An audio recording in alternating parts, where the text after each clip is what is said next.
Saya pernah berkhidmat di Malaysia Timur pada tahun 1986, 1982 sehingga 86. Pada tahun 1986 berlaku pilihan raya umum kali yang ke-7.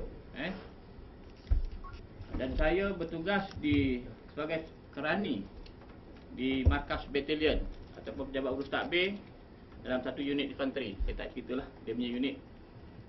Dan saya bersama seorang lagi kawan saya juga kerani diarahkan untuk membuka karung undi, yang dihantar melalui Karibo daripada 8 gerbang Sandakan, dan diarah oleh pegawai atasan saya kerana saya sebagai seorang tentera kenakul untuk membuka uncang undi itu.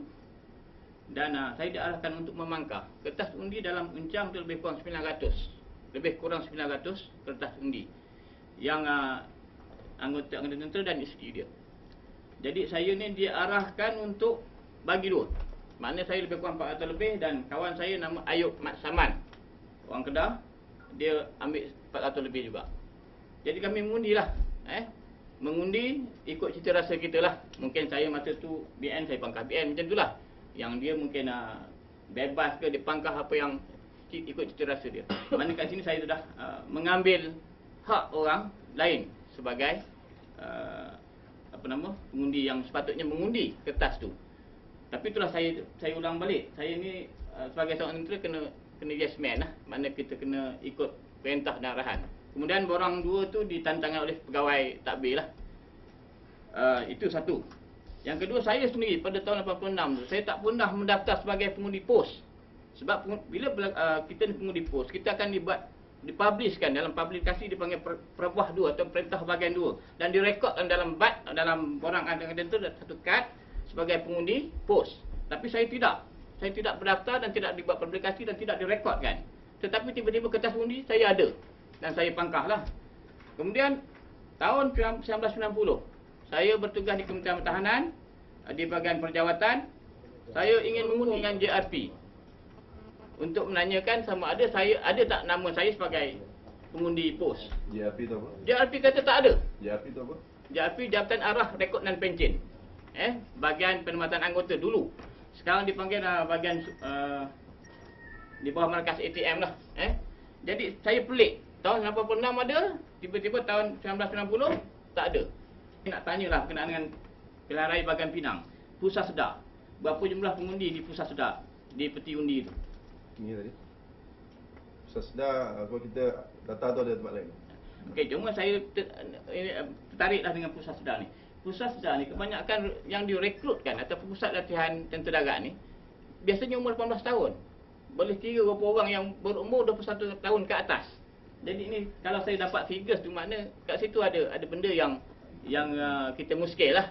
Saya pun buat samakan masa pilihan raya bahagian Pinang. Ada nombor-nombor tentera yang kita rasa pelik dan dia tidak berada di Pusat Sedar itu sendiri. Petugas SPR yang bertugas sebagai hitangan sementara SPR di Sibu ada 290. Tetapi 62% daripada petugas SPR ni tidak kembalikan kertas undi telah diberi kepada mereka. Dia diberi pada hari pertama ataupun dia boleh ambil hari kedua, tetapi selepas tu dia bawa balik, tetapi tidak dikembalikan. Bila dia terpantau, dia lihat orang ini mengundi sebagai pengundi pos. Tuan-tuan bayangkan ada 3 kategori anggota tentera atau polis, keduanya penyawak awam, ketiganya pelajar luar negara. Adakah ciri-ciri ini ada pada budak ni? Ada 3 tadi. Kan saya sebut 3 tadi kan? Ada tak ciri-ciri ni? Ni budak ni. Dan yang keduanya, ni budak ni. Ni budak kecil ni. Budak kecil ni pun mengundi juga. Ada tak ciri 3 tadi? Jadi di sini kita dah nampak ada pattern bahawa kertas undi ini sudah dijual kepada black market. Jadi kita pantau. Setiap pintu yang masuk tu kita pantau. Ini adalah keputusan undi di Sibu Sarawak. Cuba tuan tengok. Bandingkan antara undi awam dengan undi pos. Pakatan Rakyat mendapat 18,775 undi, iaitu cover 50%. 50% pengundi. Yang BN 42. Yang lebih tu rosak.